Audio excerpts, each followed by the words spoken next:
The scream cut through the hall before anyone could stop it.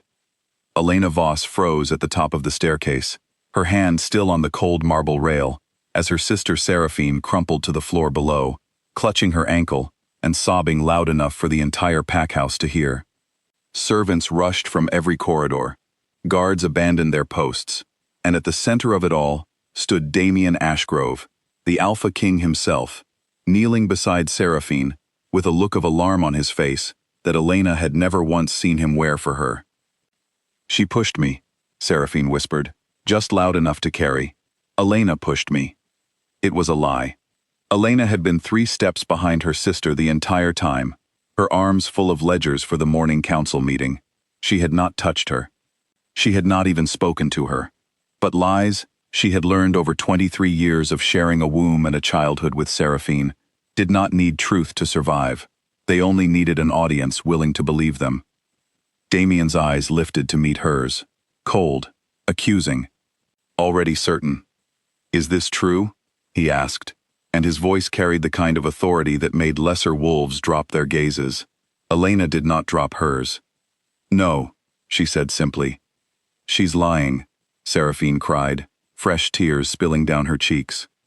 "She's always been jealous of me, Damien. Ever since we were children. She can't stand that you chose me to plan the summit, that people actually like me." "I did not push you," Elena said again, her voice flat and even, refusing to match her sister's theater with theater of her own. She had made that mistake before, years ago, crying and pleading her innocence to their mother, while Seraphine performed grief with an actress's precision. It had never worked. Explanations only made her look more desperate, more guilty, so she had stopped explaining. She simply told the truth once, and let it stand or fall on its own. But standing in the entrance hall of Ashgrove Keep, surrounded by pack members who had known her for exactly 4 months since the wedding, with a king who had never once asked her a question in private that he wouldn't also ask in public, the truth stood very much alone. "Take her to the healer," Damien ordered, and 2 guards moved to lift Seraphine, who leaned into the moment with a wince so convincing that Elena almost admired the skill of it. Almost. Then Damien turned to Elena, and the look on his face made something in her chest go cold and still. "We will discuss this tonight," he said. "Not a question, not concern, a verdict already half written." Elena said nothing. She simply nodded, straightened her spine, and walked past him toward the council chamber, because the ledgers in her arms were due, and the border reports would not read themselves, and she had learned long ago that the only thing worse than being misunderstood was being misunderstood while also falling behind on her work. She had not asked for this marriage. 6 months ago she had been the second daughter of the Voss pack, a minor bloodline known mostly for producing capable accountants and unremarkable warriors. When the alliance between the Voss pack and the Ashgrove kingdom was proposed, everyone assumed Seraphine would be the bride. Seraphine was beautiful, in the effortless way that made people stop and stare, warm in the way that made strangers feel instantly like old friends, and soft in the way that made every alpha within 100 miles want to protect her. But the omens had chosen Elena.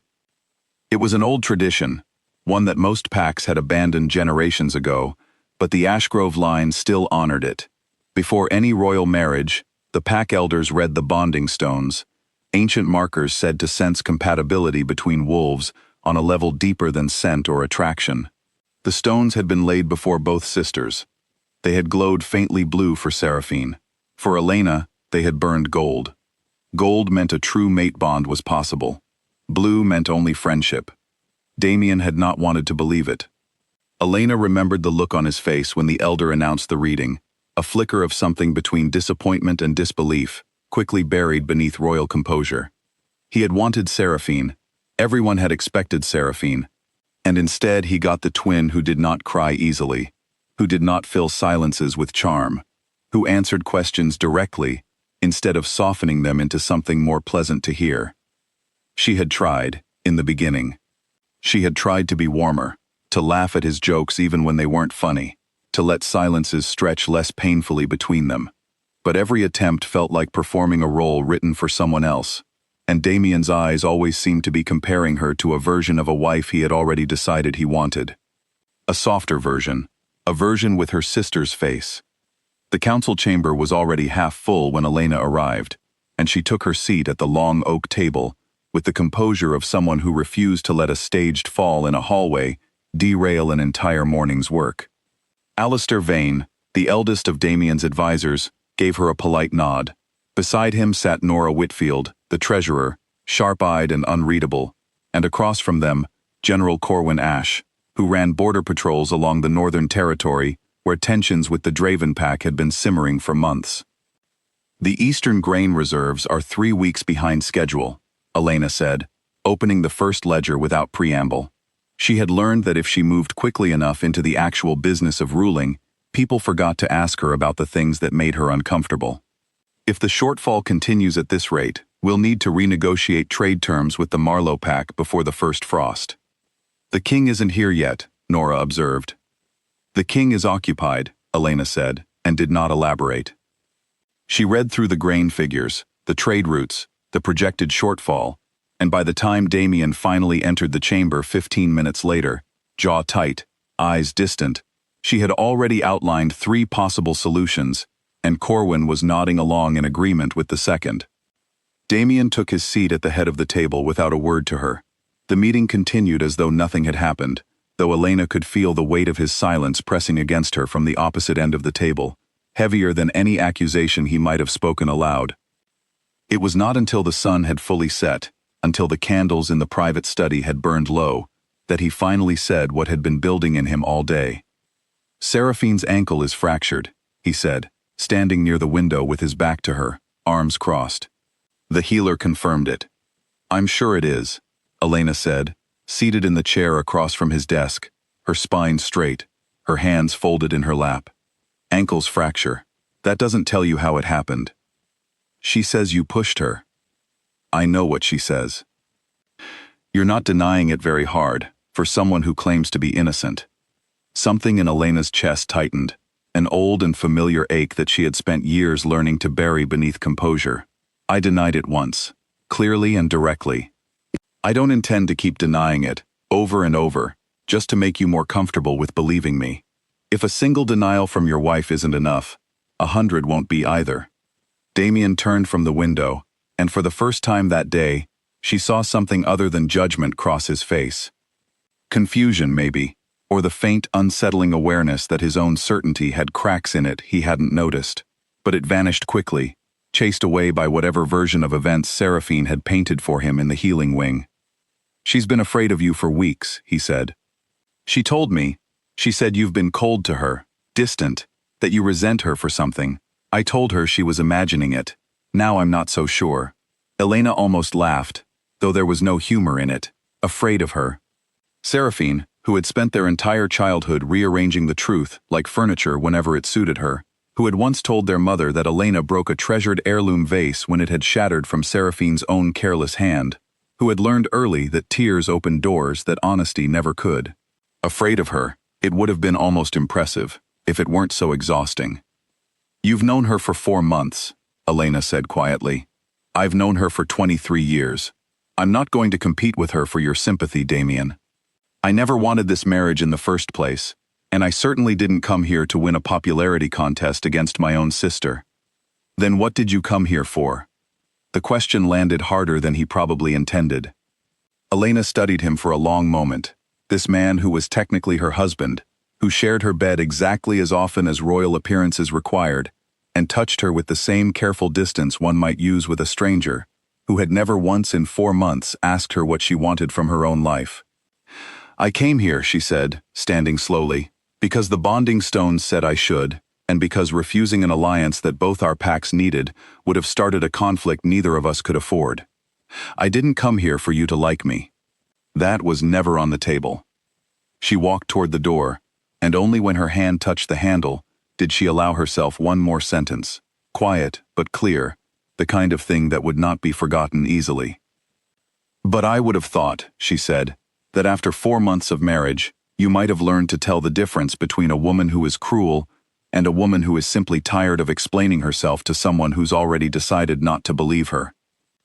She left before he could answer, though she was fairly certain, from the silence that followed her down the corridor, that he had not had one ready. That night, Elena did not go to her chambers immediately. She walked instead through the east garden, where the moonlight fell in long silver strips across the hedges, and the air smelled of late summer roses and cool earth.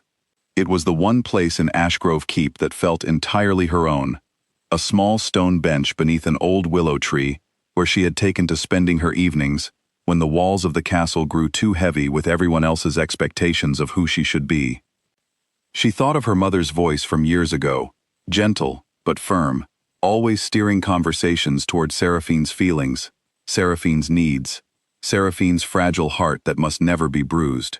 She thought of every birthday where her own achievements were mentioned briefly before the conversation turned, inevitably, to some new triumph of her sister's. She thought of the quiet, steady ache of being the daughter who was reliable instead of adored, competent instead of cherished. She had told herself, walking into this marriage, that it would be different, that a king who ruled thousands of lives would surely value competence over charm, substance over softness. She had been wrong before she'd even unpacked her belongings, but something had shifted in her tonight, some quiet resolve settling into her bones like the first frost of winter. She was done trying to earn a place in Damien Ashgrove's regard through explanation and patience. If he wanted to believe the version of her that Seraphine painted, cold and cruel and jealous, then let him believe it. She would not spend one more evening defending a truth that should have been obvious to anyone paying real attention.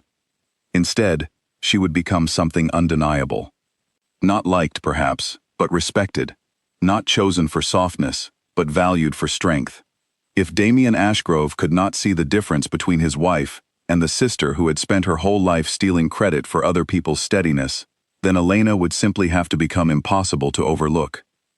She rose from the bench as the moon climbed higher, brushed the dust from her skirts, and walked back toward the keep with her shoulders set, and her mind already turning toward tomorrow's council meeting, toward the grain shortfall and the northern border reports, and the 100 small tasks that no one else in that castle seemed willing to master. Behind her, in a window on the second floor, a curtain shifted. Seraphine stood watching her sister cross the moonlit garden, an ankle that would heal within the week, propped delicately on a cushion, and a small, satisfied smile curling at the corner of her mouth. "Let her be tired," Seraphine murmured to no one at all. "Tired women make mistakes, and mistakes are so easy to catch." She let the curtain fall back into place and turned toward her mirror, already rehearsing the soft, wounded expression she would wear at breakfast. Elena, unaware of the eyes that had followed her through the garden, climbed the stairs to her own chambers and did not look back. The council chamber doors slammed open before Elena had even finished her tea. "You need to see this," Corwin Ash said, striding in with a folded parchment gripped tight in his hand, his face grim in a way that made every head in the room turn toward him at once. He was not a man who alarmed easily. He had spent 15 years running border patrols against packs far more hostile than anything Ashgrove had faced in a generation, and Elena had never once seen him rattled. He looked rattled now. "The Draven scouts crossed the northern boundary line last night," he said, dropping the parchment onto the table in front of Damien. "3 of them, unmarked. They didn't engage our patrol, but they didn't run either. They watched. Then they left." Damien's expression darkened as he scanned the report. Elena leaned forward slightly, reading the terrain markers upside down from across the table, already calculating what the intrusion might mean. The Draven pack had been a simmering concern for months, a neighboring territory whose alpha had grown increasingly aggressive in his trade demands, increasingly bold in testing the edges of Ashgrove land. This was the first time, however, that his wolves had crossed the actual boundary. "They're testing our response time," Elena said before she could stop herself. Every eye in the room turned to her. "It's a common tactic before a larger incursion," she continued, since she had already spoken, and there was no use retreating into silence now. "Send a small, deniable group across the border. See how quickly you notice, how quickly you respond, how prepared your patrols actually are. If we react too slowly, or too weakly, it tells them everything they need to know before they commit anything larger." Corwin studied her for a long moment, something like reassessment flickering behind his eyes. "That's exactly what I told the king, word for word, not 10 minutes ago." Damien looked up from the parchment, his gaze settling on Elena with an expression she could not quite place. Not the cold judgment from the day before. Something closer to surprise, though he seemed almost annoyed at himself for feeling it. "You've studied border strategy?" he asked. "I've studied everything," Elena said simply. There wasn't much else to do, growing up in a household that didn't need a second daughter to be charming. It was the closest she had come to explaining herself since the incident on the stairs, and she regretted the words the moment they left her mouth, not because they weren't true, but because she had promised herself she would stop trying to make people understand her. Explanations were currency she no longer wished to spend, but old habits, it seemed, did not disappear simply because she willed them to. Damien did not respond to the comment. He turned instead to Corwin, discussing patrol schedules and reinforcement numbers, and Elena let herself fall back into silence, listening more than speaking, filing away every detail of the conversation, the way she filed away everything else that might one day prove useful. By midday, the council meeting had stretched into a strategy session that consumed hours rather than minutes, and by the time it finally ended, Elena's head ached with the weight of troop numbers and supply routes, and the dozen small decisions that would need to be made before the week was out. She was gathering her papers when Nora Whitfield, the treasurer, lingered near the door instead of leaving with the others. "That was well-reasoned," Nora said quietly, once the chamber had mostly emptied. "The bit about testing response time. Corwin's right, that's precisely the language he used when he first flagged the Draven movements to me last month. You didn't happen to overhear that conversation, did you?" "I didn't," Elena said. "I simply understand how predators think when they're testing weaker ground." Something in Nora's expression shifted, not quite a smile, but a loosening of the careful neutrality she usually wore. "You're not what I expected. When the elders announced the bonding stones," she said, "I think most of us assumed the king would be marrying warmth. Instead, he got precision. It's taken me a few months to realize precision might be exactly what this pack needs right now." It was, Elena realized as Nora left the chamber, the first genuine compliment anyone in Ashgrove Keep had offered her since her arrival.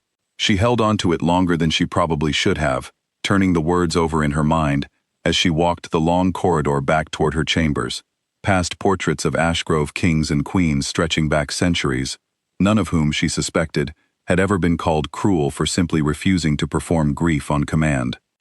She did not make it back to her chambers before Seraphine intercepted her. "Elena," her sister's voice carried down the corridor, sweet and light, though Elena had learned to hear the calculation beneath it, the way a sailor learns to hear the difference between wind and coming storm. Seraphine emerged from a side hallway, her ankle wrapped in careful bandages, leaning just slightly on an ornate cane that Elena suspected was more prop than necessity. "I've been looking for you all morning. I wanted to apologize." Elena stopped walking, though she did not turn fully toward her sister, keeping just enough distance between them to make clear this was not an embrace she intended to accept. "Apologize for what, exactly?" "For the misunderstanding yesterday." Seraphine's eyes were wide, earnest, the same expression she had worn since childhood whenever she needed something from someone. "I was in so much pain, Elena, and I think I said things I shouldn't have. I never meant to imply you actually pushed me. I think I fell, and in the shock of it, the words just came out wrong." It was, Elena recognized immediately, not an apology at all.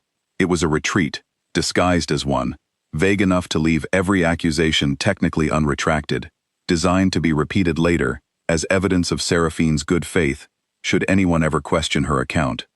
Elena had watched her sister deploy this exact maneuver 100 times throughout their childhood, softening a lie just enough to seem blameless, while never actually correcting the damage it had caused. "Did you tell Damien that?" Elena asked. "That you might have misspoken?" A flicker of hesitation crossed Seraphine's face, there and gone so quickly that anyone not watching closely would have missed it entirely. "I will," she said. "I just didn't want to make a bigger scene than necessary. You know how the pack talks." "I know exactly how the pack talks," Elena said. "I also know that you haven't corrected anything with Damien, and you don't intend to, because right now, he believes I pushed his future sister-in-law down a staircase out of jealousy, and that belief is far more useful to you than the truth would be." Seraphine's expression cooled instantly. the warmth draining from her face like water through cupped hands. For a moment, the mask slipped entirely, and Elena saw something colder and more calculating underneath, an expression she recognized from a dozen childhood arguments that had taken place far from any adult's hearing. "You've always thought the worst of me," Seraphine said, quieter now, no performance left in her voice at all. "Even when we were children. I don't know why you can't just let people like me, Elena. It doesn't cost you anything."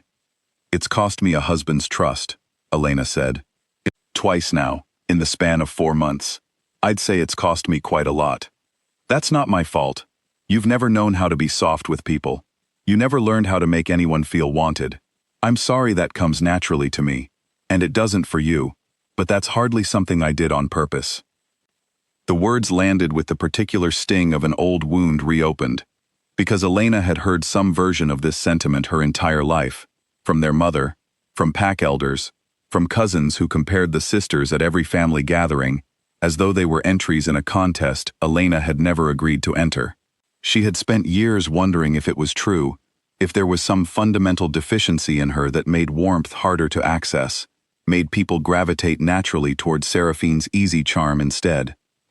But standing in this corridor, watching her sister's calculated performance dissolve into something far uglier the moment it stopped serving her, Elena understood something she had not fully grasped before.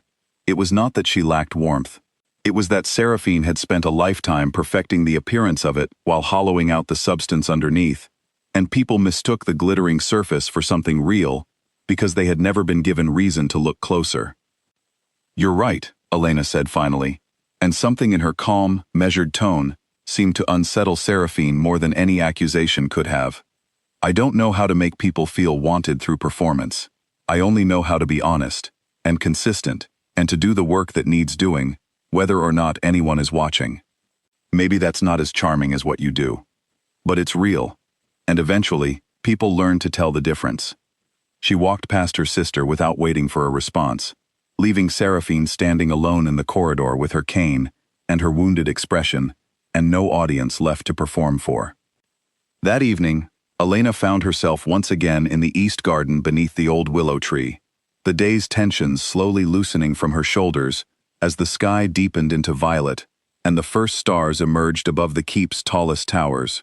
She had brought a ledger with her, intending to review the grain shortfall figures one more time before the morning's negotiations with the Marlowe pack representatives, but she found her attention drifting instead toward the sound of footsteps approaching along the garden path. She expected a servant, perhaps, or one of the guards making evening rounds. She did not expect Damien. He stopped a short distance from the bench, hands clasped behind his back, an unfamiliar hesitance in his posture that she had never seen from him before. In 4 months of marriage, she had watched him command war councils and settle disputes between pack elders with unwavering confidence. She had never once seen him look uncertain of what to say. "I spoke with Nora," he said finally, "about the council meeting. About what you said regarding the Draven scouts. And?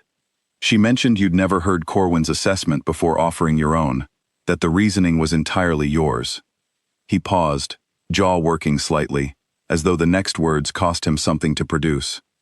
"It was good counsel, Elena, better than good. If we'd underestimated that incursion, we could be facing a much larger conflict within the month." "Thank you," Elena said simply, closing the ledger in her lap, refusing to fill the silence that followed with more than what was necessary. She had learned, over the past 2 days, that silence in Damien's presence no longer felt like something she needed to rush to fix. He lingered, clearly wanting to say something more, shifting his weight in a way that reminded her, briefly and strangely, of a much younger man than the composed Alpha King she had married. "About Seraphine," he began. "You don't need to bring that up tonight." "I do, actually." He moved closer, finally, and sat on the far end of the stone bench, close enough that she could feel the warmth radiating from him in the cooling evening air, far enough that it still felt like a careful, deliberate distance. "I spoke with the healer again today, asked her to walk me through exactly how a fall down that staircase would need to happen to produce the fracture Seraphine sustained." Elena said nothing, watching him carefully. "The angle doesn't match," Damien said quietly. "A push from behind, at the point where Seraphine claims you were standing, would have sent her forward, down the stairs, not backward, with the kind of twist that caused this particular fracture. The healer said it's far more consistent with someone catching their foot and turning awkwardly to avoid falling, rather than being shoved. I see, Elena said, and kept her voice carefully neutral, though something in her chest loosened slightly at hearing it, an ache she had not fully acknowledged until this moment. I should have asked these questions 3 days ago, Damien said, and there was something almost raw in his voice now, an admission that seemed to cost him more than the words themselves suggested. Instead of accusing you in front of half the pack house. Elena studied him in the fading light, this man who had spent 4 months treating her with careful, distant suspicion, who was only now, belatedly, beginning to ask the kinds of questions that should have come naturally from the start. It was something, she supposed. It was not nearly enough. Not after being called cruel in front of servants and guards and council members, who would carry that judgment with them regardless of what truths emerged later. But it was, perhaps, a beginning. I don't need an apology, she said finally, rising from the bench, ledger tucked beneath her arm. I need you to start asking questions before you decide what you already believe. That's all. Whether you do that from now on is entirely up to you.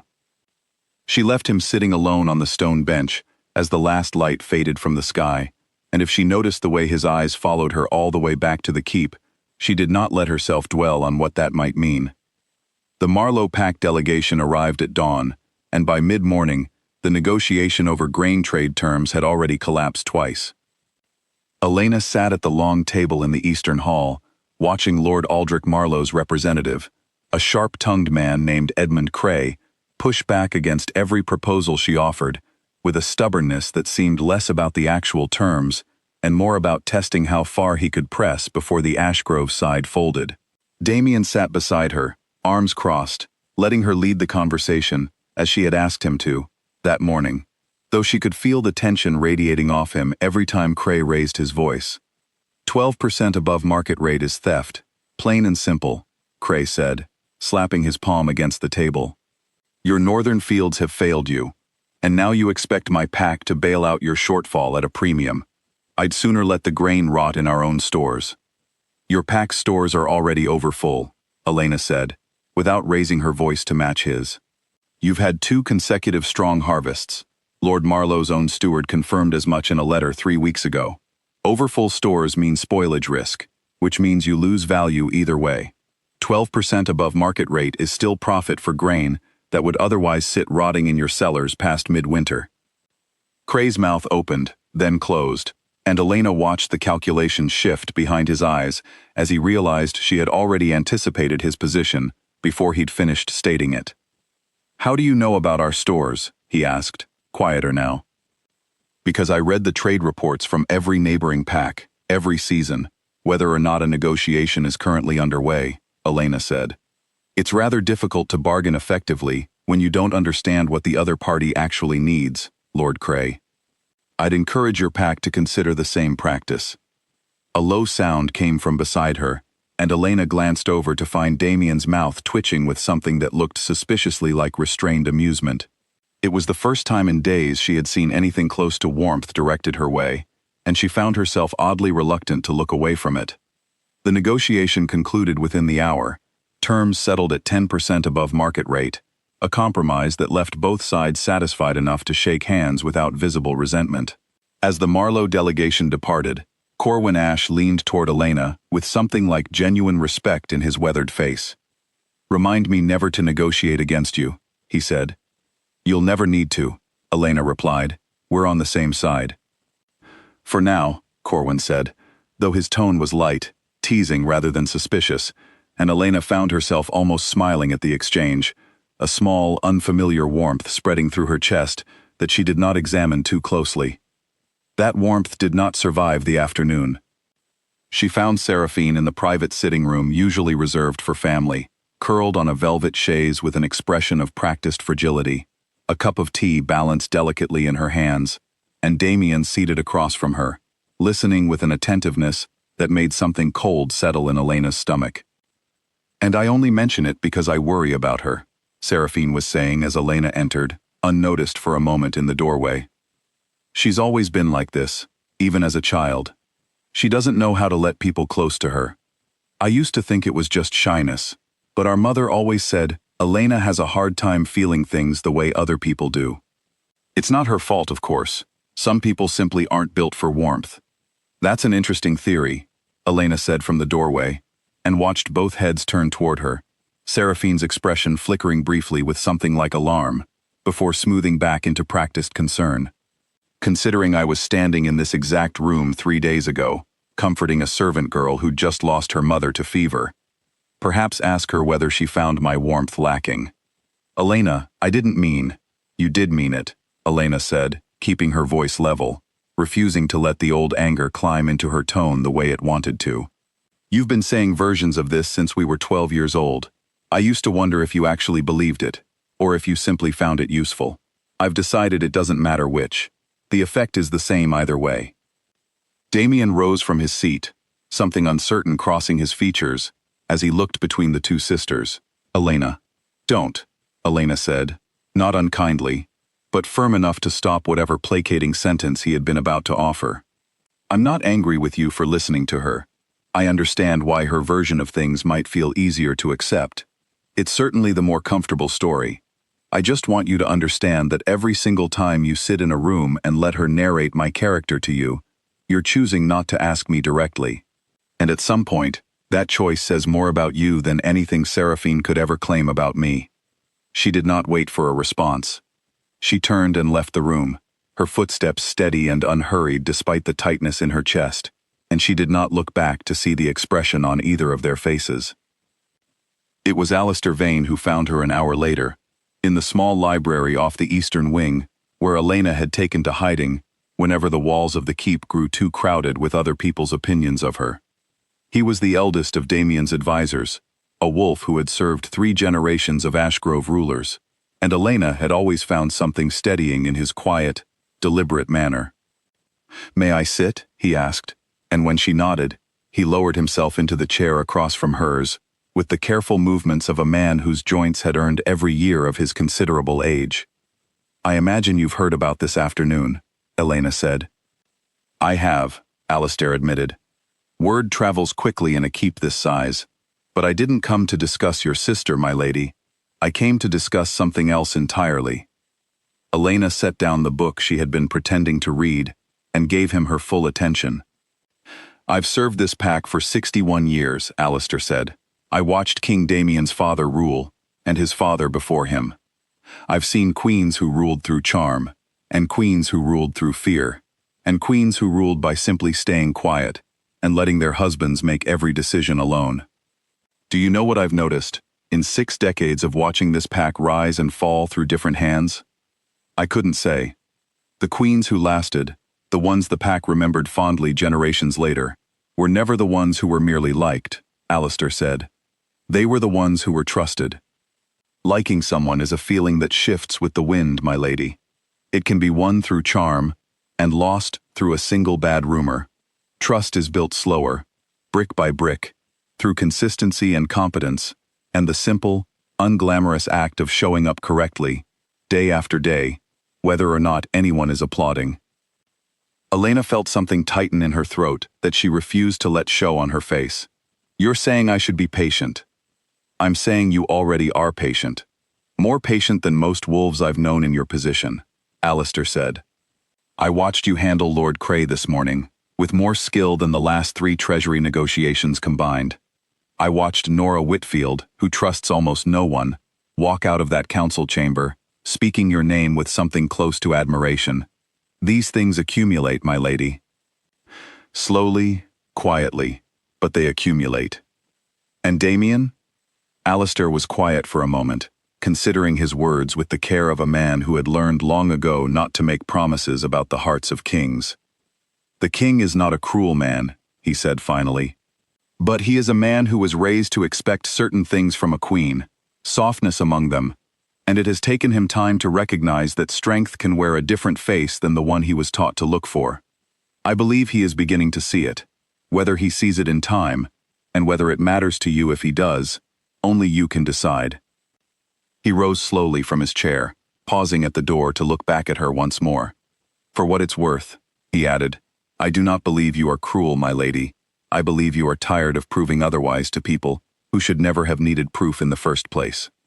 There's a difference, and I suspect the whole pack will come to see it eventually, whether the king does or not. He left her alone with the fading afternoon light and the weight of his words, and for the first time in days, Elena allowed herself to simply sit with them, unhurried, unguarded, in a room where no one was watching to see how she reacted. That night, she skipped the evening meal entirely, sending word that she was occupied with border correspondence, and retreated instead to the small study she had claimed as her own, shortly after arriving at Ashgrove Keep. She spread the Northern Patrol reports across her desk, cross-referencing troop positions against the map of Draven territory, searching for patterns in the scout movements that Corwin's team had documented over the past week. It was well past midnight when she found it, a pattern so subtle she nearly missed it twice, a rhythm to the Draven incursions that suggested something far more organized than simple border testing. She was still staring at the map, mind racing through the implications, when a soft knock sounded at her study door. Damien stood in the doorway, dressed down from his formal council attire, a tray with 2 cups of tea balanced in his hands, an offering that seemed almost painfully out of character for a man she had rarely seen carry anything for himself. I heard you skipped dinner, he said. I thought perhaps we could talk, if you're willing. Elena studied him for a long moment, weighing the exhaustion in her own chest against the small, cautious hope she had promised herself she would not indulge too easily. But the pattern on the map in front of her was important, urgent even, and pride, she decided, could wait until after the more pressing matter had been addressed. Come in, she said. You should see this. I think the Draven incursions aren't testing our borders at all. I think they're mapping our patrol schedules for something much larger. Whatever conversation Damien had prepared for, it was not this, and Elena watched the surprise flicker across his face before he crossed the room and leaned over the desk beside her, close enough that she could feel the warmth of him at her shoulder, his attention fully, finally, turned toward the very thing that mattered most to her in that moment, being taken seriously, not for her softness, but for the sharpness of her mind. The great hall had never felt so full, or so hostile.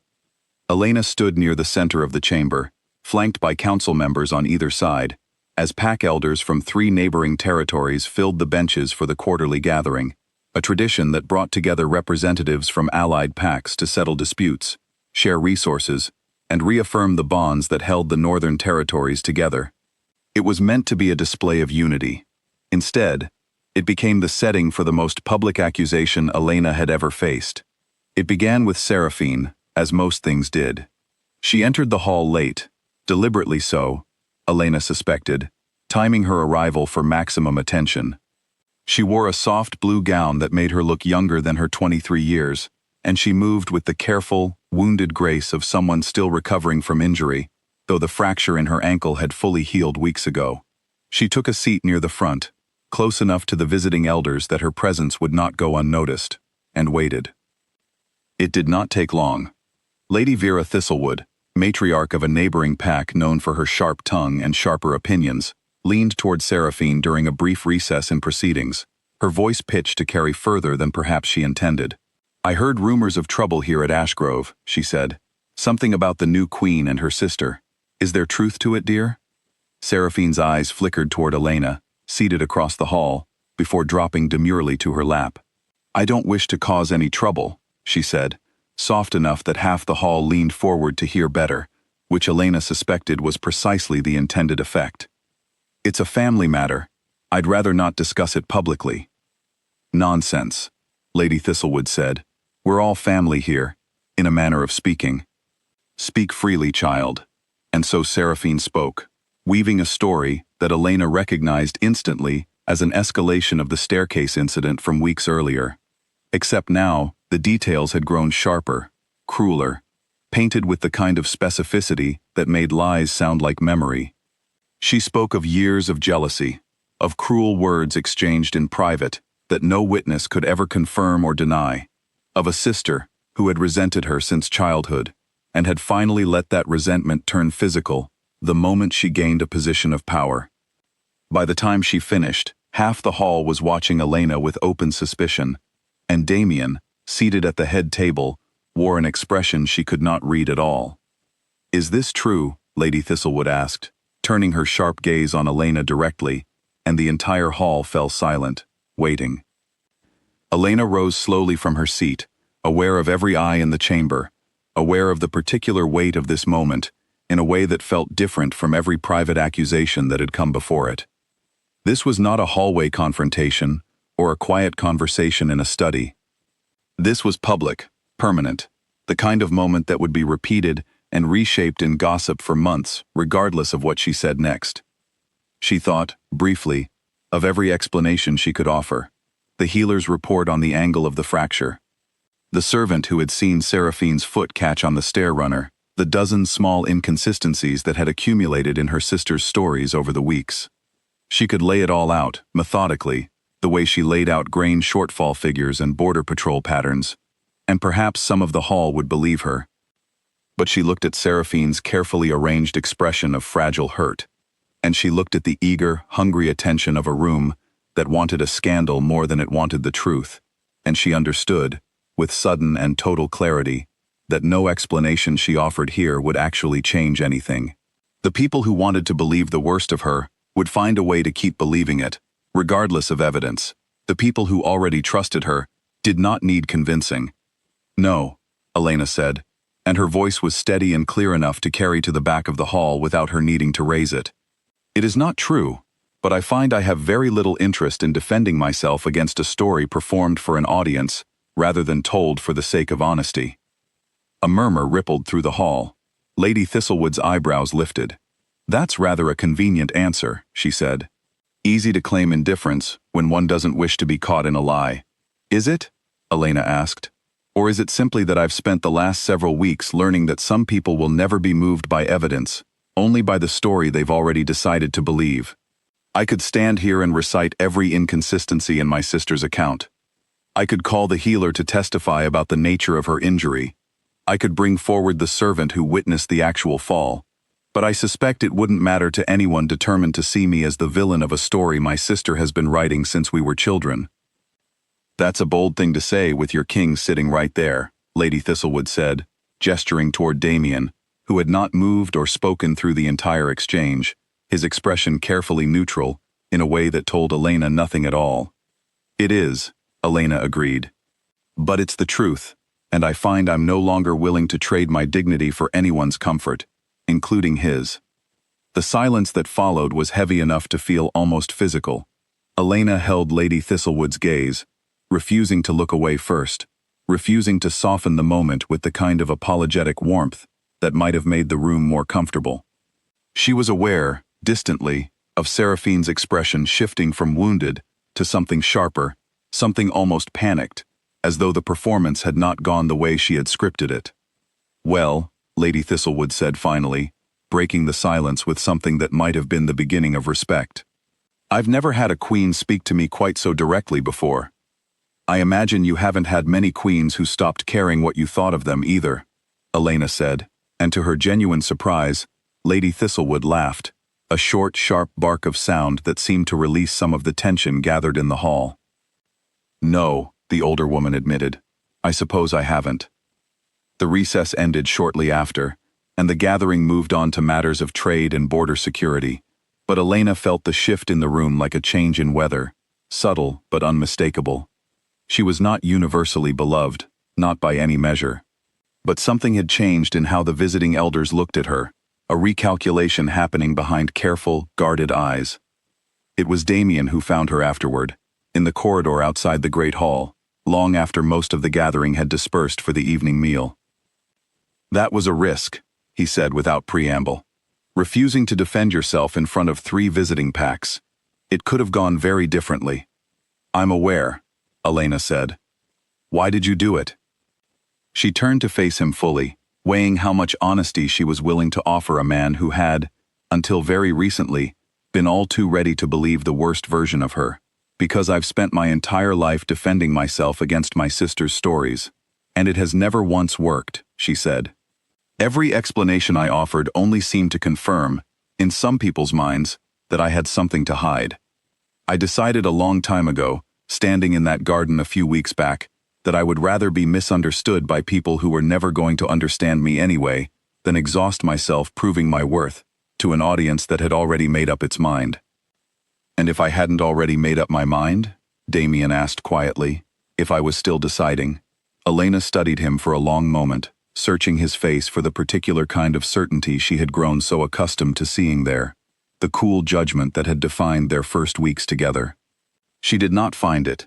Instead, she found something that looked almost like genuine uncertainty, the expression of a man who had built his understanding of her on second-hand stories and was only now beginning to question the foundation. Then I suppose you'll need to decide the way everyone else eventually does, she said. Not through what my sister tells you about me, and not through what I say to defend myself either, through what you actually see, over time, when you're paying attention instead of assuming.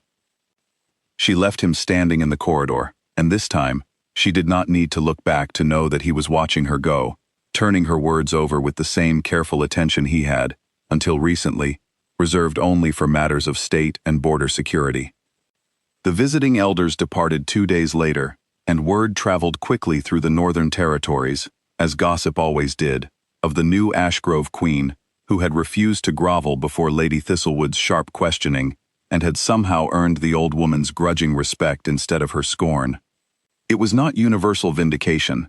Seraphine's version of events still circulated in certain corners of the pack, whispered in kitchens and guardrooms by people who had never met Elena directly and had no particular reason to question a story that was, after all, easier to believe than its more complicated alternative. But something had shifted, undeniably, in the weeks since the staircase incident. Elena no longer walked the halls of Ashgrove Keep, bracing herself against judgment. She walked them, instead, with the quiet, settled confidence of a woman who had stopped needing anyone's permission to know her own worth. And if that confidence occasionally caught Damien's attention from across a crowded council chamber, lingering a beat longer than strategy alone required, Elena chose, for now, not to examine what that might mean. There would be time enough for that later. For now, there was a kingdom to help run, a sister whose lies were beginning to fray at the edges, and a king who was, slowly and imperfectly, beginning to actually see her. By the time autumn settled fully over Ashgrove territory, Elena had stopped waiting for anyone's approval before making decisions that mattered. She rose before dawn most mornings, reviewing trade reports and border patrol summaries over a simple breakfast in her study, long before the rest of the keep had stirred. She had taken over full oversight of the grain reserves after the successful Marlowe negotiation, restructured the Treasury's quarterly reporting system at Nora Whitfield's enthusiastic request, and begun sitting in on Corwin Ash's strategy sessions regarding the Draven border tensions, not as an observer, but as a genuine contributor whose insights had proven valuable enough that Corwin no longer hesitated to seek her opinion directly. The pattern she had identified weeks earlier, the rhythm hidden within the Draven scout movements, had proven correct. Careful analysis revealed that the incursions were not random tests, but a deliberate mapping exercise, likely in preparation for a larger action once the northern passes froze over and reinforcements from Ashgrove's allied packs became more difficult to summon quickly.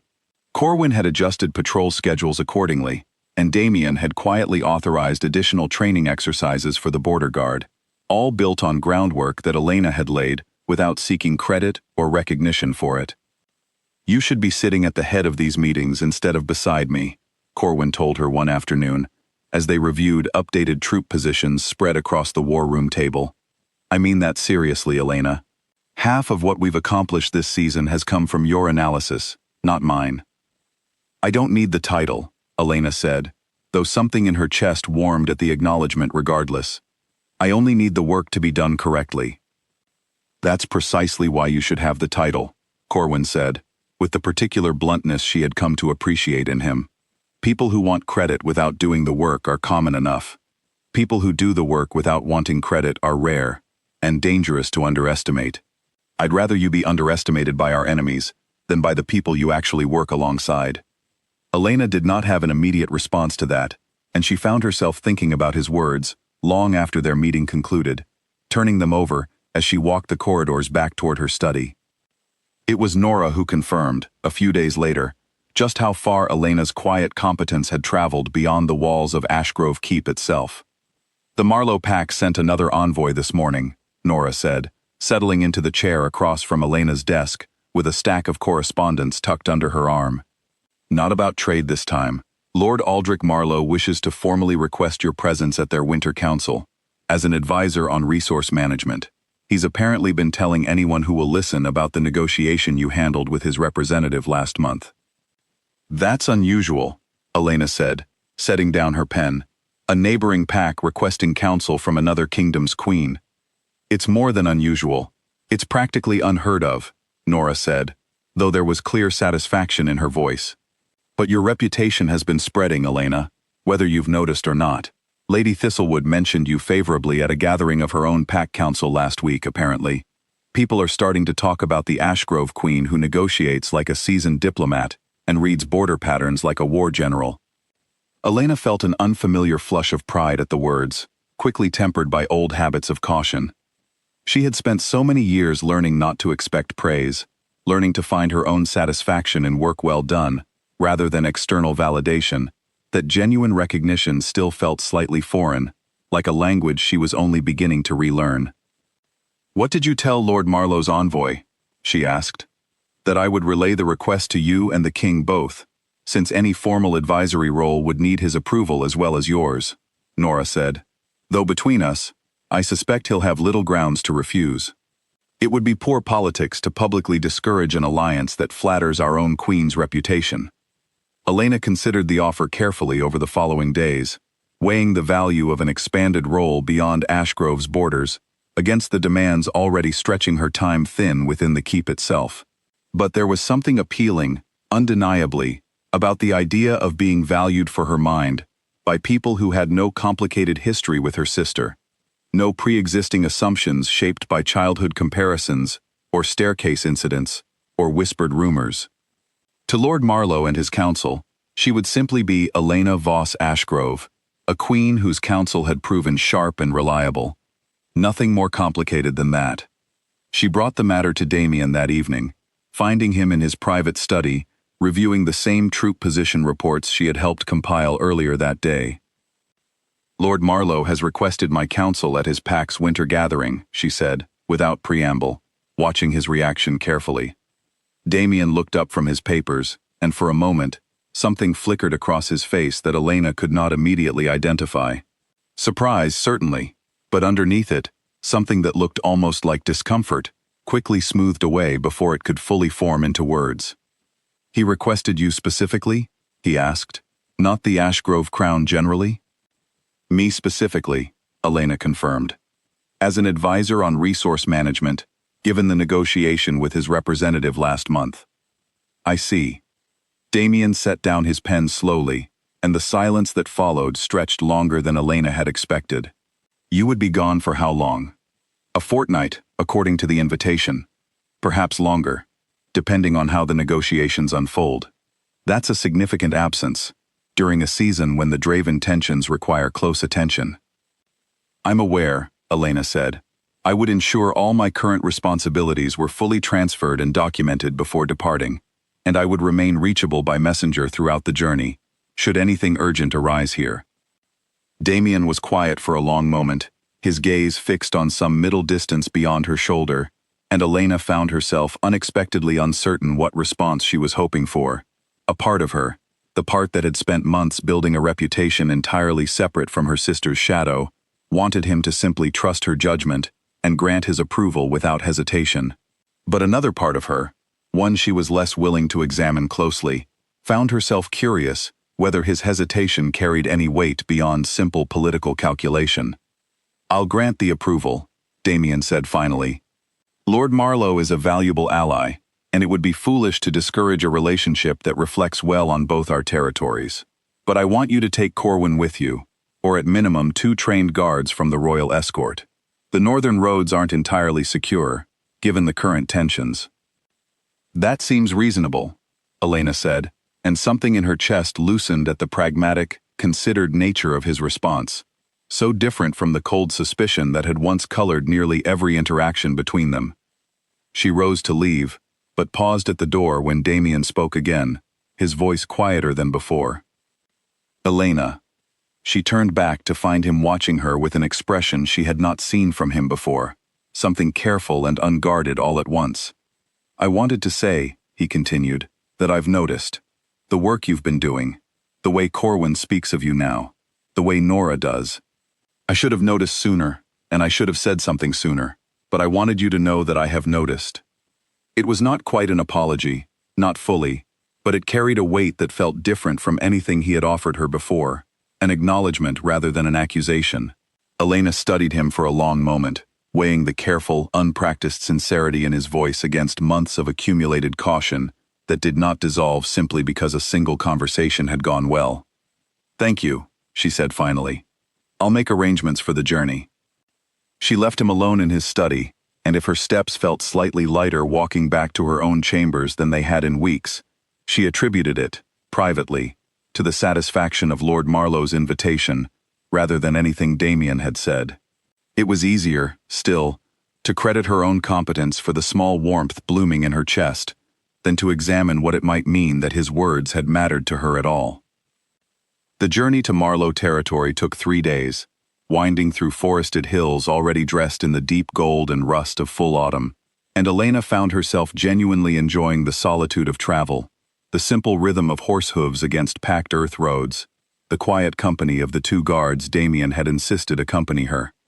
It was the first time in months she had traveled beyond Ashgrove's borders, and something in her chest eased with every mile of distance between herself and the complicated tangle of family expectations and pack politics that had defined her days for so long.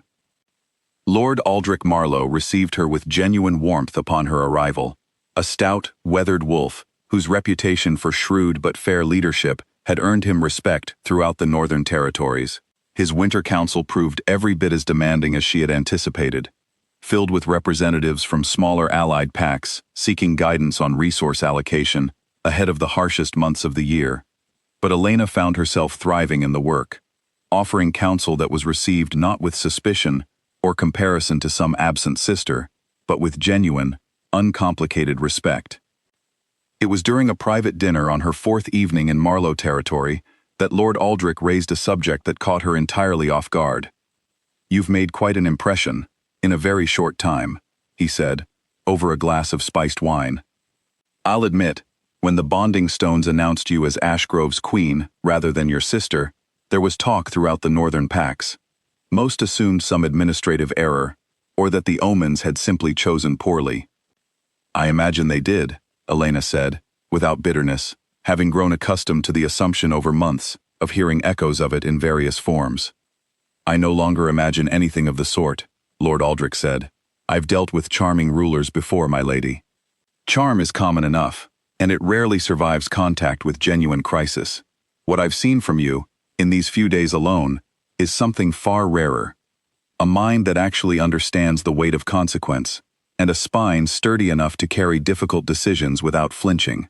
If I were a betting man, I'd wager the bonding stones knew precisely what they were doing, whatever anyone else initially assumed." Elena did not have a ready response to that, and she found herself, for the first time in longer than she could remember, genuinely moved by another person's assessment of her character.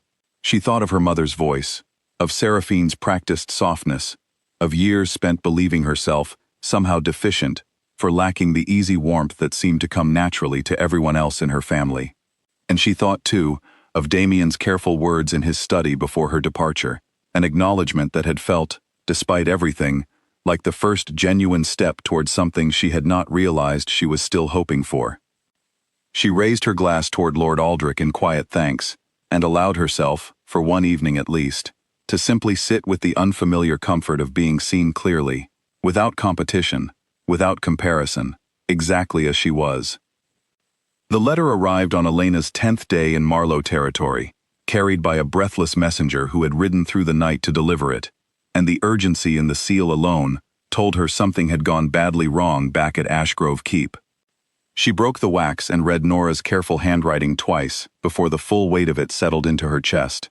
A servant girl named Bridget, who worked in the eastern wing near Seraphine's chambers, had come forward with an account that threatened to unravel months of carefully constructed lies. According to Nora's letter, Bridget had witnessed the actual moment of Seraphine's fall on the staircase, having been polishing a nearby banister at the time, hidden from view behind a decorative column. She had seen Seraphine's foot catch on a loose edge of the stair runner, seen her stumble and twist to catch herself, seen quite clearly that Elena had been nowhere near close enough to have touched her. Bridget had said nothing for weeks, Nora explained, out of fear that speaking against a member of the royal family, even a sister-in-law, might cost her the position her family depended on. But something had changed her mind, and Nora's letter was frustratingly vague on exactly what, only noting that the girl had finally approached Alistair Vane directly, shaking and tearful, insisting she could no longer stay silent about what she had witnessed. Elena read the letter a third time, her hands unexpectedly steady despite the storm of feeling building in her chest. Vindication, certainly, sharp and satisfying after weeks of carrying an accusation she had never been permitted to properly disprove. But beneath it, something more complicated stirred as well, a wariness born of knowing her sister too well to believe this revelation would simply resolve itself cleanly. She requested an immediate audience with Lord Aldrich, explaining the situation with more candor than she might have offered weeks earlier, and he released her from the remainder of the council obligations without hesitation, understanding immediately the gravity of family matters unraveling in her absence. "Take my fastest horses," he offered. "Whatever is happening at Ashgrove, it sounds as though your presence matters more there than anything remaining on our agenda here." She rode hard for 2 days, pushing the pace as far as the guards accompanying her deemed safe, and arrived at Ashgrove Keep on the evening of the 12th day since her departure, travel-worn and covered in the dust of the northern roads, to find the entire keep buzzing with attention she could feel the moment she crossed the threshold. Alistair met her in the entrance hall, his weathered face grave in a way that told her the situation had grown more complicated than Nora's letter had conveyed. "My lady," he said, "I'm glad you've returned. There's a great deal you need to know, and I fear some of it will be difficult to hear." He led her to a private sitting room, away from the general traffic of the keep, and explained what had unfolded in her absence with the careful, methodical precision she had always appreciated in him. Bridget's account had indeed reached Damien directly, and he had ordered a full investigation, questioning not only the servant girl, but 3 others who had been in the vicinity of the staircase that morning weeks ago. Each account, gathered separately and cross-referenced for consistency, confirmed the same essential truth. Seraphine had fallen through her own misstep, and Elena had been standing too far away to have played any part in it at all. That should have settled the matter cleanly, Elena said, though something in Alistair's expression told her it had not. "It should have," Alistair agreed, "but your sister did not receive the news calmly. When confronted with the accounts, she initially denied any wrongdoing, insisting the servants were mistaken or had been paid to lie on your behalf. When that claim failed to hold under questioning, she changed her account entirely, claiming she had genuinely believed, in the confusion of the moment, that you had pushed her, and that any deception on her part was born of shock and pain rather than intent." "That's a considerably softer story than the one she told Lady Thistlewood at the gathering," Elena said. "It is, and King Damien pointed out precisely that inconsistency, which did not go over well." Alistair's expression grew more troubled still. "There was a confrontation, my lady, 3 nights ago, in the king's private study. Your sister said a great many things in the heat of that argument, things I believe she did not intend for anyone beyond Damien to hear. But the walls of this keep carry sound further than most people realize, and a guard stationed nearby overheard enough to report it to me directly." "What did she say?" Alistair hesitated, weighing his words with obvious care. She admitted, in that confrontation, that the staircase incident was not the first time she had shaped a story to disadvantage you.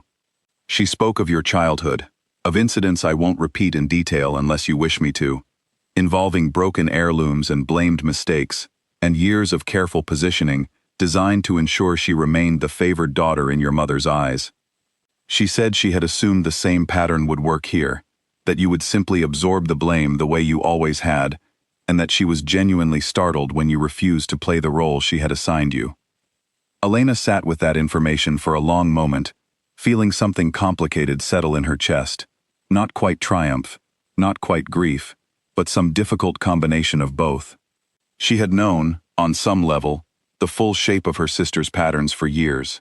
Hearing it confirmed so plainly, laid bare in front of the very man Seraphine had worked hardest to deceive, felt less like victory than like the closing of a wound that had never properly healed in the first place.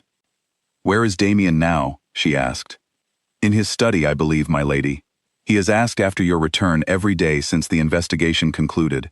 I think he has been waiting to speak with you himself, about everything that has unfolded." Elena found him exactly where Alistair had said, seated behind his desk in the dim evening light, a stack of untouched papers before him. His attention clearly elsewhere despite the work laid out in front of him. He rose the moment she entered, something raw and unguarded crossing his face that she had rarely seen from him in all their months of marriage. "You came back early," he said. "Nora's letter made clear that I needed to.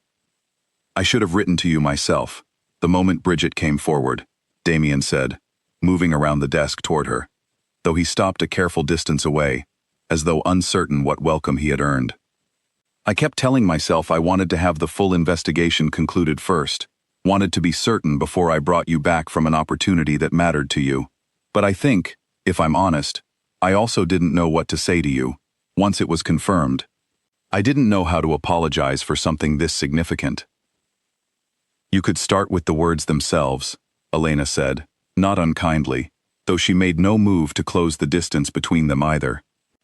Damien was quiet for a moment, and when he spoke again, his voice carried a weight and sincerity she had not heard from him before. "I'm sorry, Elena. Genuinely, completely sorry, not simply for believing your sister over you on that staircase, though that alone deserves every bit of the apology I owe you.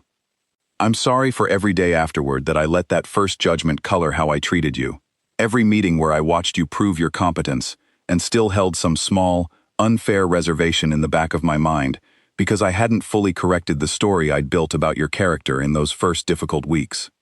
You deserved better from me, from the very beginning, and I let my own assumptions rob you of that."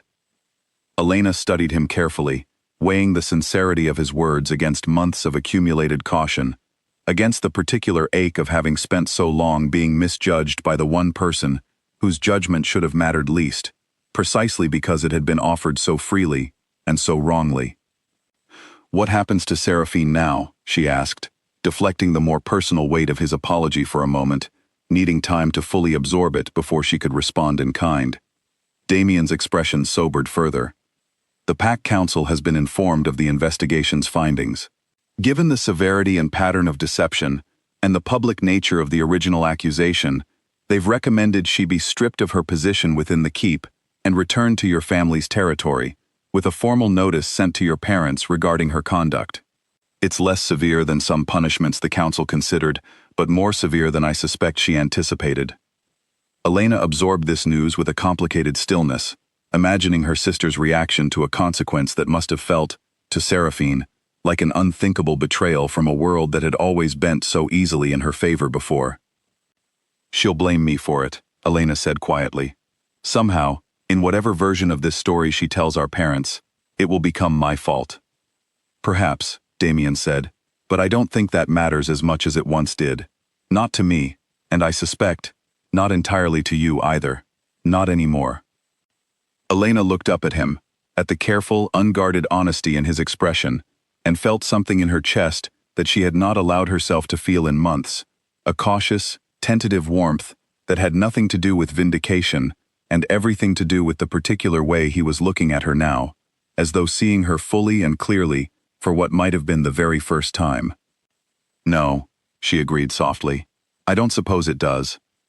Winter arrived early that year, blanketing Ashgrove territory in a hard, early frost that turned the fields silver and sent smoke curling from every chimney in the keep, and Elena found herself, for the first time since her arrival months earlier, genuinely settled into the rhythm of her new life.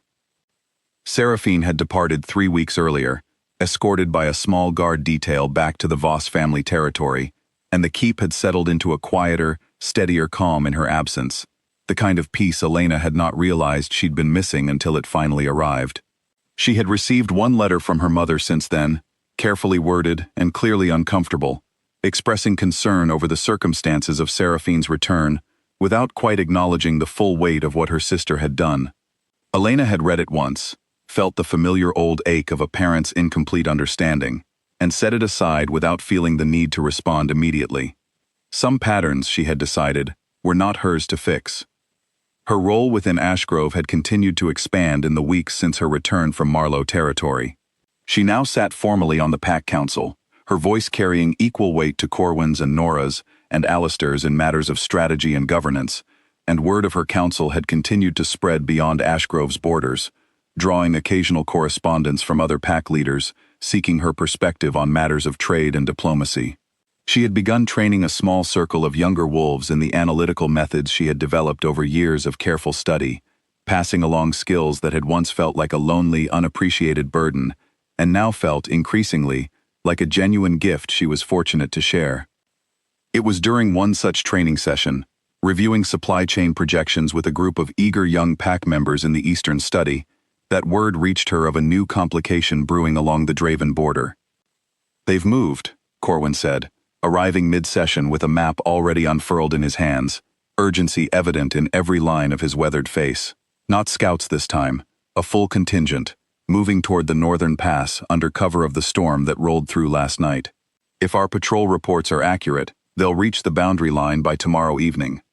Elena dismissed her students and moved immediately to the war room, where Damien, Nora, and Alistair had already gathered around the central table, tension evident in every posture in the room. The map spread before them showed the full scope of the Draven movement, a force considerably larger than any incursion Ashgrove had faced in recent memory, positioned to strike at the very pass that Elena's earlier analysis had identified as the most vulnerable point in their northern defenses. "They've been planning this since the first scouts crossed the border months ago," Elena said, studying the troop positions with the same careful attention she brought to every ledger and treaty that crossed her desk. The mapping exercise, the tested response times, all of it was preparation for exactly this moment. They waited for the storm, for reduced visibility and difficult terrain, believing it would slow our response enough to gain the advantage. "Can we hold the pass?"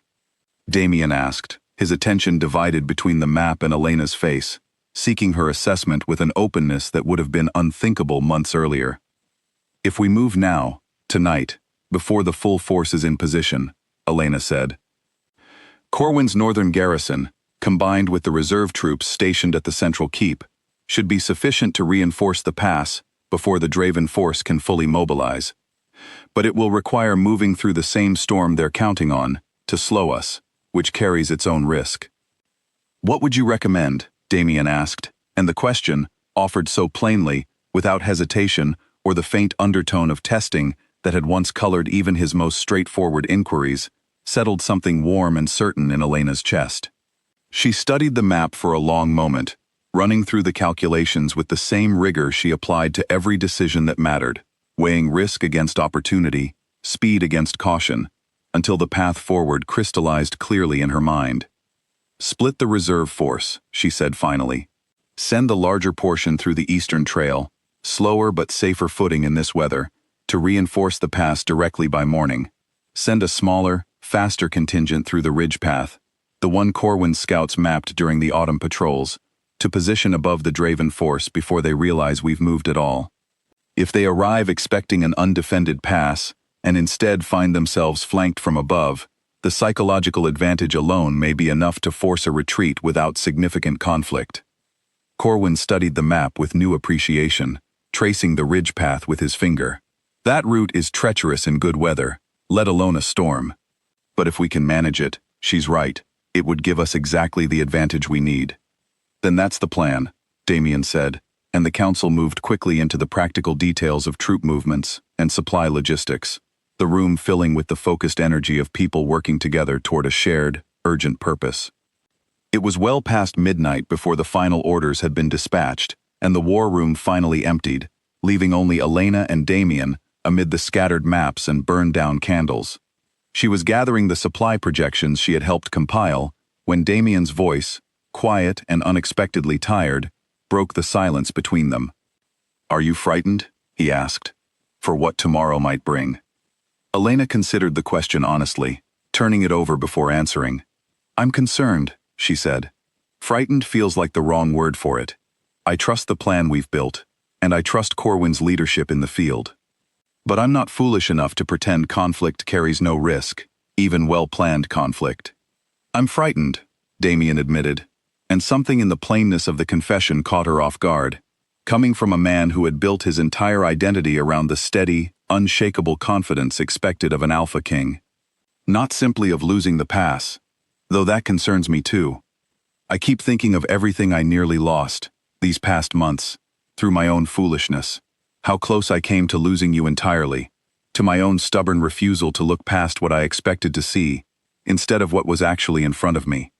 And now, with tomorrow so uncertain, I find myself thinking about how little time I've had to actually make up for that, to show you the kind of husband I should have been from the very beginning. Elena set down the papers in her hands, studying him in the flickering candlelight, this man who had called her cruel in front of his entire pack council, and had spent the months since, slowly, imperfectly, learning to see her clearly instead. You have time, she said softly. Tomorrow will be difficult, but Corwin's plan is sound, and I have faith in it. And however tomorrow unfolds, you've already begun making up for it, Damien. Not through grand gestures or dramatic apologies, but through the small, consistent choices you've made these past weeks. Asking my counsel and actually listening to it. Trusting my judgment, even when it means changing your own mind publicly. Standing beside me, instead of watching from a careful distance, waiting to see if I'd prove myself worthy of your trust first. Is it enough? He asked, and the vulnerability in the question, so unlike the composed king she had first married, settled something tender and unexpected in her chest. It's a beginning, Elena said, echoing words she had spoken to him weeks earlier, in the garden beneath the willow tree, though she said them now with considerably more warmth than she had carried then. Trust isn't built through a single conversation, Damien, however sincere. It's built the way we've been building it these past weeks, slowly, through consistency, through choices made when it would have been easier to fall back into old patterns. You've been building it, I've noticed. Something shifted in his expression at her words, a careful hope replacing the anxious uncertainty that had colored his features moments before, and he reached for her hand across the scattered maps, a small, tentative gesture that felt, somehow, more significant than any grand declaration might have. Whatever happens tomorrow, he said, I want you to know that I see you clearly now, Elena. Not my initial assumptions, not your sister's stories, not even the reputation you've built beyond these walls, impressive as it is. I see you. The woman who reads border patterns better than my generals and negotiates trade terms better than my treasurer, and who never once, in all these months of being wronged, let bitterness make her smaller or crueler than she actually is. That's who I see. That's who I should have seen from the very beginning. Elena felt something in her chest loosen entirely, a tension she had carried for so long she had nearly forgotten what its absence might feel like, and she found herself, for the first time since arriving at Ashgrove Keep, genuinely uncertain whether the warmth spreading through her came from relief, or vindication, or something considerably more tender that she was only beginning to allow herself to name. Get some rest, she said softly, though she made no move to pull her hand from his. Tomorrow will require both of us at our sharpest, whatever else it also brings. He nodded, though neither of them moved immediately to leave the war room, and for a long, quiet moment, they simply stood together amid the scattered maps and dying candlelight, two people who had spent months learning, slowly and imperfectly, how to actually see each other clearly, on the eve of a battle that would test everything they had built. The storm had not eased by dawn, and Elena stood at the highest window of the eastern tower, watching sheets of snow blur the horizon, where the northern pass lay hidden beyond the tree line, unable to see anything of the conflict she knew was unfolding there, but unable to look away regardless. Nora joined her partway through the morning, a steaming cup of tea in each hand, offering one to Elena, without comment, as she settled beside her at the window. Corwin's messenger system should bring word within the hour, Nora said. The Ridge contingent was due to reach position at first light, assuming the weather didn't slow them too badly. And if it did, then we wait a bit longer for word, Nora said simply, no false reassurance in her voice, only the steady, practical honesty Elena had come to rely on in the months of their growing friendship. Worrying won't change the outcome, Elena. You built a sound plan. Corwin executed it as well as anyone could. Beyond that, It's in the hands of the weather and the wolves carrying it out. Elena knew the wisdom in the words, even as she found herself unable to fully release the tension gathered in her shoulders, the particular helplessness of having contributed everything she could to a plan whose execution now rested entirely outside her control. She thought of Damien, who had ridden out with the Eastern contingent at dawn, insisting his presence would matter for morale among the troops, despite Corwin's gentle protests that a king's safety should not be risked so readily. She thought of the conversation in the war room the night before, the quiet vulnerability in his voice, the warmth of his hand around hers, and found the waiting considerably harder to bear for the tenderness that had grown between them in recent weeks.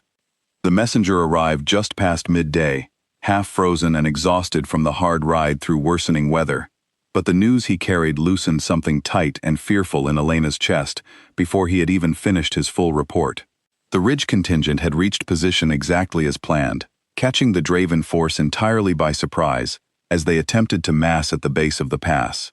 Faced with an unexpected flanking position and the arrival of the Eastern reinforcements shortly after, the Draven commanders had made the calculated decision to withdraw, rather than risk a conflict they no longer held the advantage in. There had been minor injuries among the Ashgrove forces, nothing severe, and no casualties on either side, a resolution far gentler than the alternative that had haunted Elena's thoughts through the long hours of waiting. The king remains with the northern garrison to oversee the withdrawal and reinforce the pass through the coming days, the messenger reported. He asked that word be sent to the queen directly, confirming his safety and expressing his intention to return within the week, once the border situation has fully stabilized. Elena felt the tension leave her body all at once, a wave of relief so complete it left her briefly unsteady, and Nora's hand found her shoulder in quiet, steady support. "Sound plan," Nora said, with something like genuine pride in her voice. "The Northern Territories will be talking about this for seasons to come, Elena. A queen's strategy holding the pass without a single Ashgrove life lost. That's not a small thing." It was not, Elena knew, though she found herself less concerned in that moment with reputation or recognition than with the simple, overwhelming relief of knowing Damien was safe, that the plan she had built had protected not only Ashgrove's borders, but the people she had come to care for within them, in ways she was only beginning to fully understand.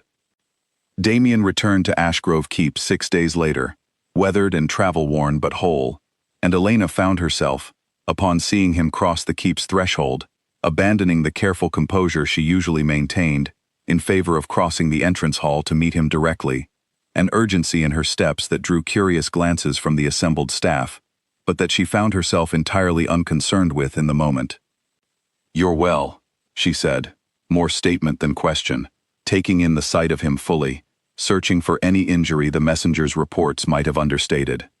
"I'm well," he confirmed, and something in his expression, tired but genuinely warm, told her the confirmation was true. "The pass is secure. Corwin's overseeing the continued reinforcement, but I believe the Draven threat has been sufficiently discouraged, at least for this season."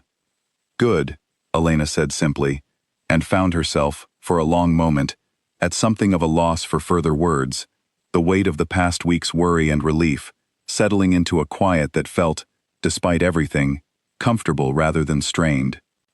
"I thought of you," Damien said quietly, mindful of the servants still moving through the periphery of the entrance hall, though his voice carried a warmth clearly meant only for her. "Every night, at the garrison, I thought of the plan you built, and how it held exactly as you predicted it would. And I thought of everything I said to you, that night in the war room, and found myself hoping it hadn't simply been words spoken in the anxiety of an uncertain morning." "It wasn't words spoken carelessly," Elena said. "I don't believe you're a man who offers sincerity lightly, Damien. Not anymore, at least. Not since you learned how much it costs to withhold it." He studied her for a long moment, something tender and hopeful crossing his features, and reached for her hand the way he had in the war room days earlier, a gesture that had become, in the span of a single difficult night, something Elena found herself genuinely welcoming, rather than merely tolerating. "I have more to say to you," he said, "about what I want this marriage to become, beyond the alliance it began as. But I find I'd rather not say it in the middle of an entrance hall, with half the staff pretending not to listen. Elena felt something warm and unfamiliar bloom in her chest at the words, a hope she had not fully allowed herself to indulge in the months since her arrival at Ashgrove, when the bonding stones had glowed gold for a match she had never expected to become anything more than a political convenience. "My study, then," she said. "This evening, once the household has settled for the night." He nodded, and something passed between them in that shared, quiet moment, a promise neither of them spoke aloud, but that Elena felt certain, watching the warmth in his eyes, they both fully intended to keep. The evening arrived slower than Elena would have liked, filled with the necessary business of catching Damien up on the council's activities during his absence, the trade reports and treasury updates that could not simply wait for more personal matters to be addressed first. But once the last of the day's obligations had been settled, once the keep had finally quieted into the deep stillness of late evening, Elena found herself once again in her study, a fire crackling steadily in the hearth, waiting for a conversation she found herself genuinely eager to have. Damien arrived shortly after, and the careful, formal distance that had once defined nearly every interaction between them had softened considerably in the weeks since the staircase incident, replaced by something easier, more genuine, the particular comfort of two people who had weathered real difficulty together and emerged from it with a clearer understanding of each other than either had possessed before. "I've been thinking," he said, settling into the chair across from her desk, "about the bonding stones, about what it meant that they glowed gold for you rather than blue, when everyone, myself included, expected a different outcome entirely." "And what have you concluded?" Elena asked. "That the stones understood something none of us did at the time," Damien said. "That true compatibility isn't built from easy charm or immediate comfort. It's built from the kind of strength that holds steady even when it's misjudged, the kind of integrity that refuses to perform a role simply to be liked, the kind of mind that can see a problem clearly and solve it without needing applause for the effort. I spent months looking for warmth in all the wrong places, Elena, comparing you to a version of a wife I thought I wanted, without ever properly seeing the woman actually in front of me. And now?" she asked, her voice softer than she had intended. "Now I see her clearly," Damien said. "And I find I don't want anyone else, Elena. Not the softer version I once imagined, not any comfortable fantasy built on easy charm. I want the queen who held a northern pass through strategy and courage, while I rode out to face an uncertain conflict. I want the woman who refused to defend herself against a lie she knew no explanation could undo, and instead simply became undeniable. I want you, exactly as you are, without needing you to be anyone softer or easier or more convenient." Elena felt something in her chest crack open entirely, months of careful guardedness giving way to a warmth she had been quietly, cautiously building toward without fully allowing herself to name it. She rose from behind her desk and crossed to where he sat, and when he stood to meet her, the distance between them finally, genuinely closed, she understood, with a clarity that settled deep and certain in her chest, that whatever this marriage had begun as, it had become something else entirely, something built not on political convenience or misjudged first impressions, but on the slow, deliberate work of two people learning to truly see each other. "I want that too," she said softly. "This, us, whatever we're building now." And when he finally closed the remaining distance between them, gathering her close with a tenderness that felt nothing like the careful, distant husband of those first difficult months, Elena understood that the queen she had become, forged through months of quiet resilience and unwavering integrity, was not simply a queen who had survived being wronged. She was a queen who had transformed that wrong into something stronger, something undeniable, something that no lie, however carefully constructed, could ever again fully undo. Spring arrived at Ashgrove Keep with an unexpected visitor, and Elena felt the old, familiar tension return to her shoulders the moment she recognized the carriage crossing the outer gate. Her mother, Wilhelmina Voss, had never once visited Ashgrove territory in the entire year since Elena's marriage, and the sudden, unannounced arrival carried a weight that Elena understood instinctively had little to do with simple maternal curiosity. She met the carriage in the entrance courtyard, Damien beside her, and watched her mother descend with the same careful, composed grace Elena remembered from every formal occasion of her childhood, an elegance that had always seemed to come more naturally to Seraphine, but that Wilhelmina wore like practiced armor. "Elena," her mother said, and there was something uncertain in her voice that Elena had rarely heard there before. "I hope this visit isn't unwelcome. I know it comes without proper notice."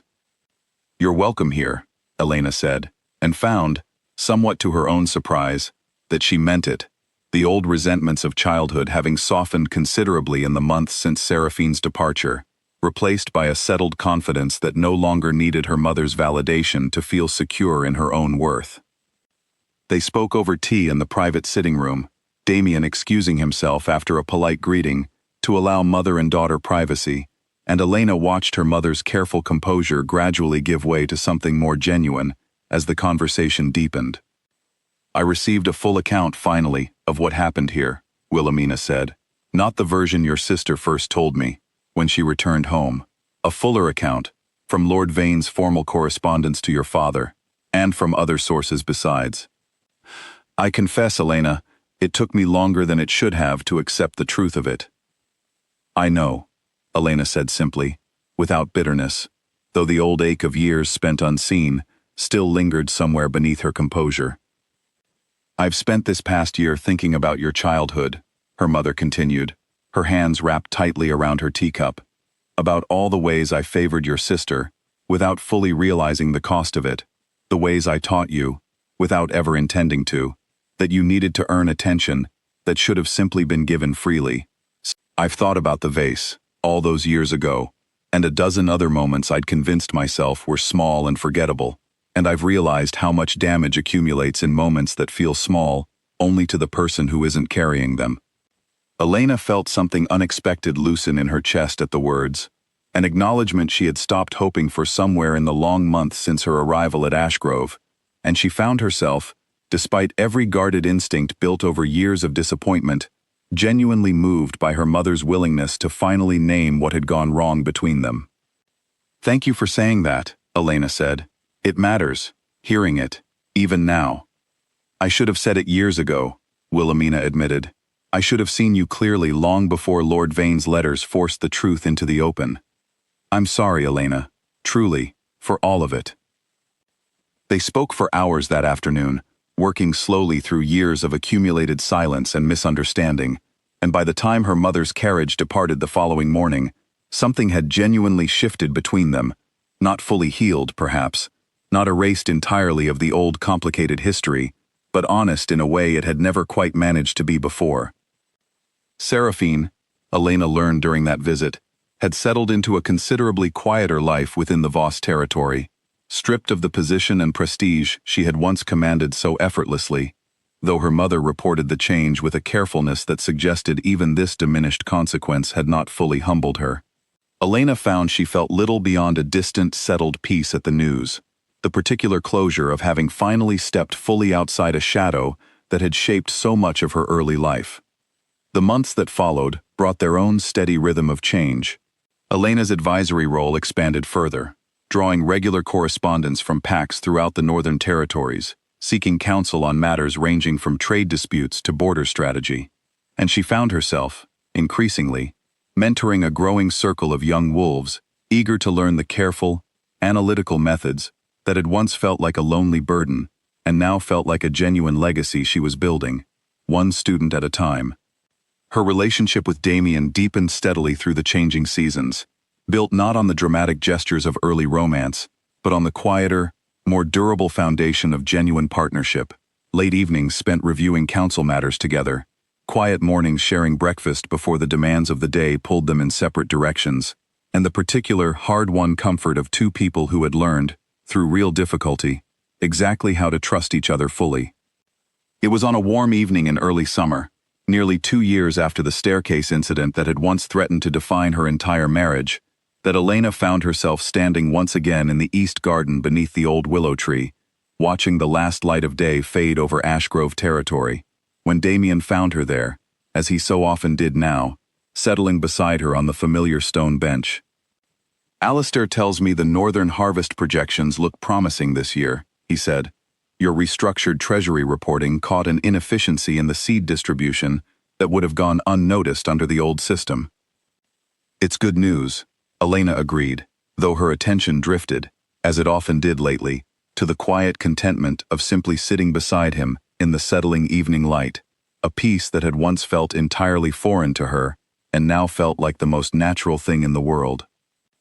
"Do you remember," Damien said, after a comfortable silence had stretched between them, "the first time we sat here together, that night after the council meeting, when I finally began asking the healer questions I should have asked from the very beginning?" "I remember," Elena said. "You were considerably more uncertain of yourself then."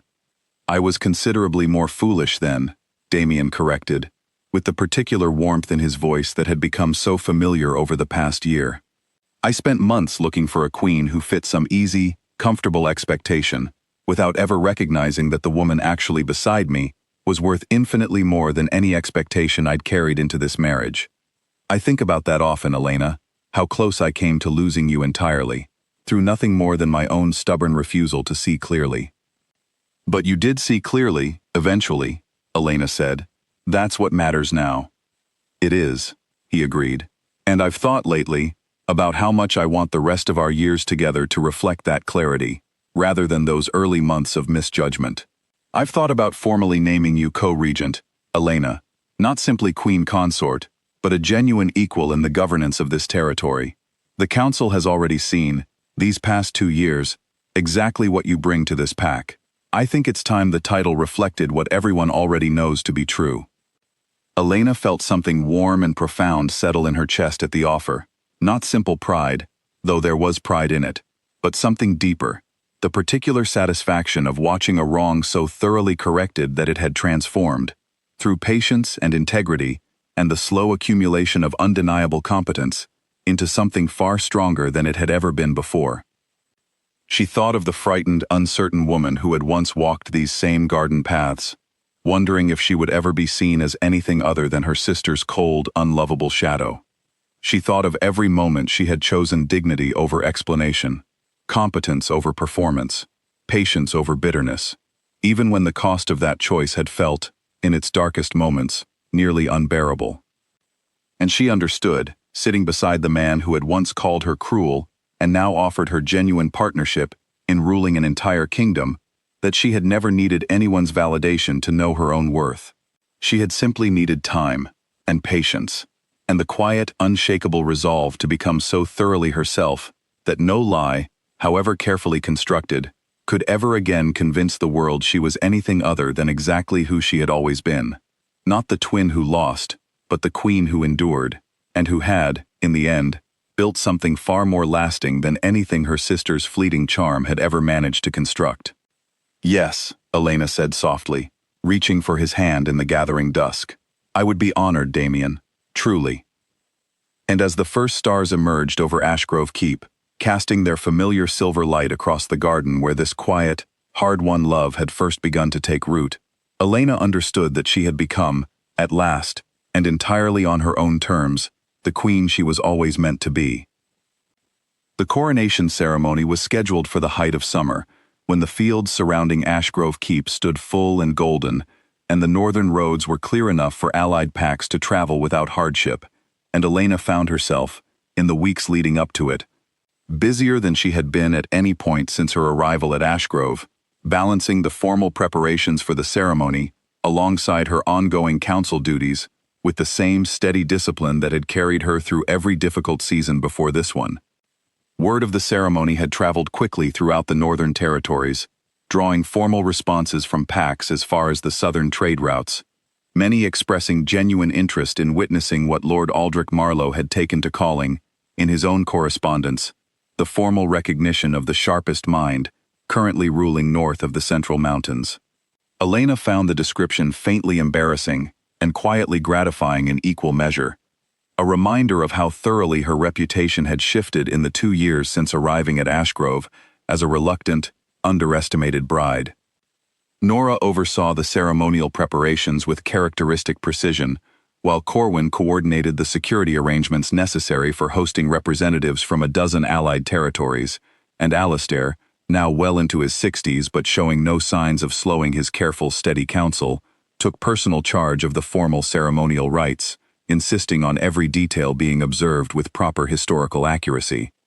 The last co-regency ceremony in Ashgrove history was over 3 generations ago, he told Elena, reviewing the ancient texts spread across his study table with obvious satisfaction. King Aldous and Queen Miriam, in a season of considerable prosperity for this territory.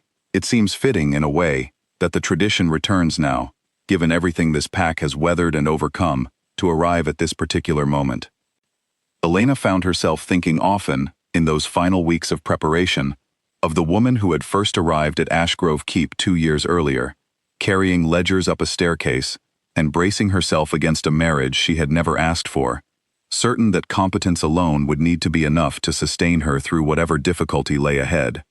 She had been right, in a sense, though she had not fully understood, in those early days, how much that competence would eventually earn her, not simply respect from a council of advisors, but genuine partnership with the very man who had once been so quick to misjudge her. Her mother arrived 3 days before the ceremony, this time accompanied by her father, a quiet, reserved man who had always deferred to his wife's judgment in most family matters, and who greeted Elena now with an unfamiliar warmth that suggested her mother's changed perspective had gradually reshaped his own as well. "I'm proud of you," he told her, during a quiet moment away from the ceremonial bustle, words Elena could not recall him ever offering so directly in all her years growing up in his household. "I should have said that more often, when you were young. I think I assumed steadiness didn't need the same encouragement that Seraphine's more visible talents seemed to require. I understand now how wrong that assumption was." Elena accepted the words with the same settled grace she had learned to carry through every difficult conversation of the past 2 years, grateful for the acknowledgement without needing it, at this point in her life, to complete some deeper sense of worth that she had long since learned to build entirely on her own foundation. The morning of the ceremony arrived clear and bright, the summer sun casting long golden light across the great hall, where representatives from every allied pack had gathered to witness the formal proceedings. Elena stood at the center of the chamber, dressed in deep blue robes trimmed with silver thread that caught the light with every careful movement, and watched Damien approach from the opposite end of the hall, dressed in the formal ceremonial attire of Ashgrove's ruling line, his expression carrying a warmth and pride that needed no words to convey. Alistair conducted the ceremony with the careful precision she had come to expect from him, invoking the ancient bonding stones that had first brought Elena and Damien together, reminding the assembled representatives of the gold light that had marked their union from its very beginning, even when neither party had fully understood what that mark truly meant. "The stones recognized a compatibility of substance," Alistair said, his voice carrying clearly through the silent hall, even in a season when the wolves it bound together could not yet see it themselves. "Today, we formally recognize what has since become undeniable to every soul within this territory and beyond it. A partnership, built not on comfortable assumption, but on hard-won trust, tested through genuine adversity, and emerged stronger for having survived it." Elena felt the weight of the ceremonial crown settle onto her head, a physical mirror to the standing Damien formally proclaimed before the assembled representatives, co-regent of Ashgrove territory, equal partner in every matter of governance that would shape the future of the pack she now called fully and completely her own. She thought, in that suspended moment, of every difficult evening in the East Garden, every quiet council meeting where she had proven her worth through patient, unglamorous work, every moment she had chosen dignity over the exhausting effort of defending herself to people determined not to believe her. She had not become queen by winning a popularity contest against her sister's easy charm. She had become queen, fully and completely, by refusing to let anyone else's misjudgment define the truth of who she actually was, by building something so undeniably solid that it eventually became impossible for even the most stubborn doubt to overlook. Lord Aldrich Marlowe, seated among the assembled representatives, rose to offer a formal toast as the ceremony concluded, his weathered voice carrying easily through the celebrating hall. "To the Queen this territory nearly lost, through nothing more than its own foolish assumptions," he said, raising his glass toward Elena with genuine warmth. "And to the Queen it was wise enough, eventually, to properly recognize." The hall erupted in genuine celebration, allied representatives and Ashgrove pack members alike raising their glasses in shared toast, and Elena felt Damien's hand find hers amid the joyful noise, his fingers lacing through hers with the same quiet certainty that had come to define every private moment between them since that difficult winter 2 years earlier. "I love you," he said quietly, meant only for her ears amid the celebration surrounding them, words he had spoken many times in the months since their reconciliation, but that still carried, every time, the same genuine weight and warmth they had held the very first time he'd offered them.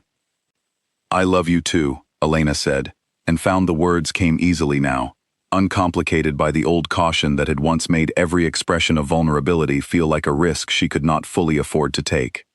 That evening, long after the formal celebrations had wound down and the visiting representatives had retired to their guest chambers, Elena found herself once more in the East Garden, the summer air warm and fragrant with blooming roses, the old willow tree standing steady and familiar as it had through every season of her transformation, from reluctant bride to co-regent queen. Damien joined her there, as he so often did, settling beside her on the stone bench that had witnessed so much of their difficult, hard-won journey toward each other. "Any regrets?" he asked, watching the last light fade over the territory they now ruled together as genuine equals. Elena considered the question honestly, thinking of every painful month of misjudgment and public accusation, every quiet evening of solitary resolve, every difficult conversation that had gradually rebuilt what careless assumption had nearly destroyed entirely. "None," she said finally, and meant it completely. "Every difficult season brought us here, to exactly this moment. I wouldn't trade the queen I became, through all of it, for any easier path that might have avoided the difficulty altogether." Damien drew her closer in the gathering dusk, and Elena rested against him with the settled, unguarded comfort of a woman who had finally, fully found her place in the world, not through anyone else's validation, but through the patient, unwavering work of becoming so completely herself that the world eventually had no choice but to recognize it. The stars emerged one by one over Ashgrove Keep, silver light settling across the garden where this improbable love had first taken careful, tentative root, and Elena understood, with a certainty that had taken 2 difficult years to fully earn, that she had never truly been the queen anyone lost. She had simply been the queen the world had not yet learned to properly see, until she gave it no choice but to finally look closely, and find her exactly as she had always been, steady, capable, and entirely unshakably her own.